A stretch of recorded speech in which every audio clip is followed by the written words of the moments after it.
বন্ধুরা, অনেক পরীক্ষার্থী যেটা জানতে চাইছিলেন সেটা হচ্ছে যে ওবিসি সংক্রান্ত যে ব্যাপার, যেটা মাননীয় বিচারপতিদ্বয় রাজাশেখর মান্থা এবং বিচারপতি মহাশয় তপব্রত চক্রবর্তীর বেঞ্চে চলছে, সেইটা কলকাতা হাইকোর্টে পরবর্তী শুনানির দিন কবে ঠিক হয়েছে। এর আগে আমরা যেটা দেখেছিলাম যে এপ্রিল মাসের 2 তারিখে এবং এপ্রিল মাসের 4 তারিখে হওয়ার কথা ছিল, কিন্তু হাইকোর্টের এই যে মামলাটা সেটার শুনানি হয়নি।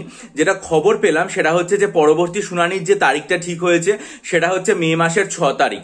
পরবর্তী শুনানির যে তারিখটা ঠিক হয়েছে সেটা হচ্ছে মে মাসের 6 তারিখ।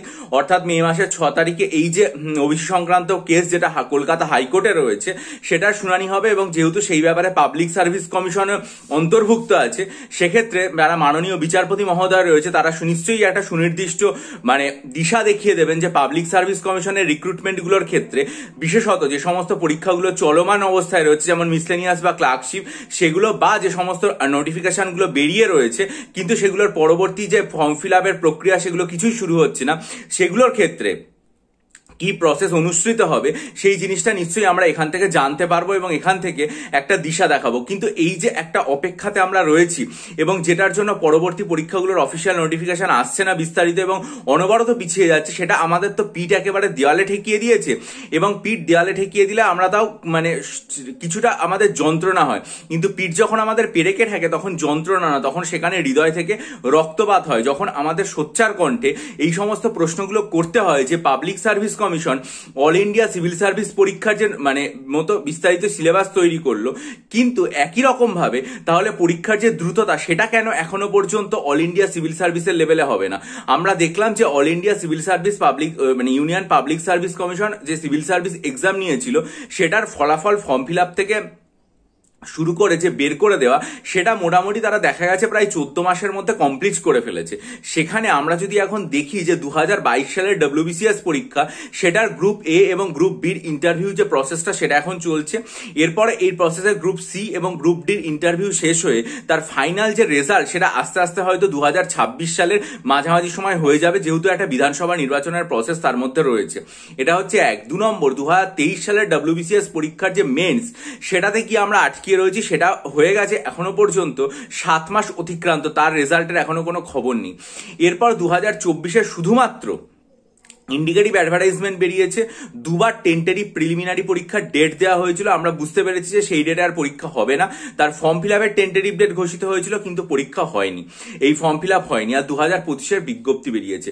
অর্থাৎ একই সাথে আমরা 4টে পরীক্ষার মধ্যে রয়ে গেছি, কিন্তু আলটিমেটলি কোনো পরীক্ষারই পরিপূর্ণ যে ফলাফল সেটা এখনো পর্যন্ত পেয়ে উঠছি না।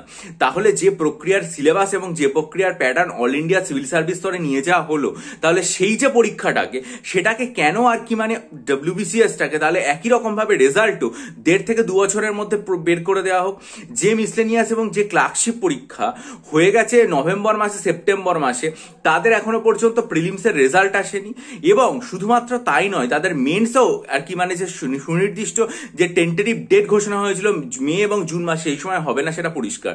ক্লার্কশিপ পরীক্ষার ক্ষেত্রে ওএমআর এর স্ক্যান কপি প্রকাশ করার কথা বলা হয়েছিল পরীক্ষার কিছুদিনের মধ্যে। আমরা দেখছি যে 4 থেকে 5 মাস সময় অতিক্রান্ত হয়ে গেছে, সেটা এখনো পর্যন্ত প্রকাশ করা হয়নি। তাহলে এই যে দেরির ব্যাপারগুলো সেগুলো কতদিন ধরে চলবে, কতদিন ধরে আমরা অপেক্ষা করে থাকবো যে এই যে 11টা ইন্ডিকেটিভ অ্যাডভার্টাইজমেন্ট যেখানে কোনো প্রতিবন্ধকতা নেই সেটা এখনো পর্যন্ত বেরোবে না বা ফর্ম ফিল আপ হবে না। পরীক্ষার্থীদের বয়সসীমা অনবরত বাড়ছে। আমরা জানি যে একটা নির্দিষ্ট সময় থেকে যত দূরে যাওয়া যায় তত সেই পরীক্ষার্থীকে যতই সময় দিক, একজন পরীক্ষার্থীর আজকে 25 বছর বয়সে লেখাপড়া করার যে মনোবৃত্তি রয়েছে, যে আগ্রহ রয়েছে, তাকে যদি আজকে বলা হয় 30 বছর 32 বছর বয়সে গিয়ে পড়তে, সে কিন্তু সেটা করে উঠতে পারবে না। সেই মনের যে জোর সেটা তখন আর থাকবে না, লেখাপড়ার প্রতি তার আগ্রহ কমে যাবে, মন ভেঙে যাবে। তাহলে এই যে অনবরত সময় দেয়, সেক্ষেত্রে হয়তো ভবিষ্যতে ধরা যাক এজ রিল্যাক্সেশনও দেওয়া হলো, 2025 এজের হিসাব তার 2025 থেকেই করা হলো, কিন্তু সেই 2025 পরীক্ষা যদি 2027 বা 28 সালে গিয়ে হয়, তাহলে এত বড় কঠিন যে সিলেবাস সেটা সে কিভাবে আর কি পড়বে, কিভাবেই বা সে আত্মস্থ করার মতো প্রচেষ্টায় পৌঁছাবে। ফুড এসআইয়ের মতো একটা পরীক্ষা যেটা পাবলিক সার্ভিস কমিশনের সাম্প্রতিককালে আয়োজিত যে পরীক্ষা তার মধ্যে সব থেকে বেশি পরীক্ষার্থী বসেছে, যে পরীক্ষা সব থেকে বেশি শিফটে হয়েছে, যে পরীক্ষায় কেন্দ্র করে সব থেকে বেশি অভিযোগ উঠেছে, পুলিশের ধরপাকড় হয়েছে, এফআইআর হয়েছে, সবকিছু কিন্তু খবরে নথিভুক্ত এবং প্রকাশিত। সেই পরীক্ষার প্রসেসটা কোথায় দাঁড়িয়ে রয়েছে আমরা এখনো পর্যন্ত কেউ জানি না। তাহলে একটা সোচ্চারে এখন এই প্রশ্নগুলো করা এবং উত্তর নেওয়ার সময় যে তাহলে পরীক্ষার্থীদের ভবিষ্যতের যে প্রজন্ম তারা কোন দিকে এগোবে, তারা দিশাটা কোন দিকে যাবে, তারা কি তাহলে নিজেদেরকে ধরেই নেবে যে আর এই সমস্ত পরীক্ষার দিকে না গিয়ে আমরা শুধুমাত্র সেন্ট্রালের পরীক্ষায় যাব?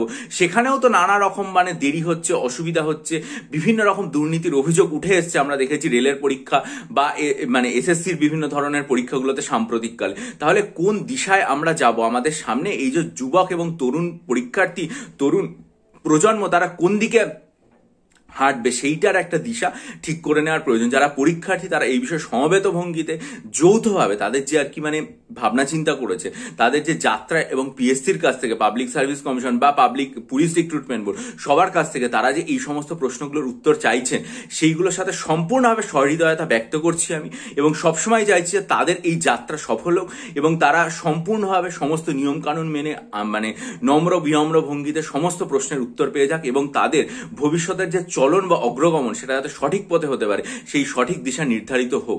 আমরা সকলেই এটার সাথে প্রতীক্ষায় রয়েছি এবং তাদের আন্তরিকভাবে সম্পূর্ণ সমর্থন এবং শুভেচ্ছা জানিয়ে আজকের এই ভিডিও এখানে শেষ করলাম। যদি আপনাদের ভিডিও ভালো লাগে, আপনারা যদি এটার সাথে সমর্থন বোধ করেন, ভিডিওটা ছড়িয়ে দিন বন্ধুদের মাঝে এবং অনেক অনেক ভালোভাবে আপনাদের ভবিষ্যৎ জীবন নির্ধারিত হোক, এই শুভকামনা দিয়ে আজকে ভিডিও শেষ করছি। এবং মনে রাখবেন এই যন্ত্রণাদায়ক পরিস্থিতির মধ্যেও কিন্তু লেখাপড়ার যে প্রসেসটা সেটা চালিয়ে যেতে হবে যাতে আপনার ভবিষ্যতে সফল হতে পারে। লাইক করুন, বন্ধুদের মাঝে শেয়ার করুন এবং অবশ্যই সাবস্ক্রাইব করে বেল আইকন প্রেস করুন। ভালো থাকুন, বিজয়ী হন, সফল হন।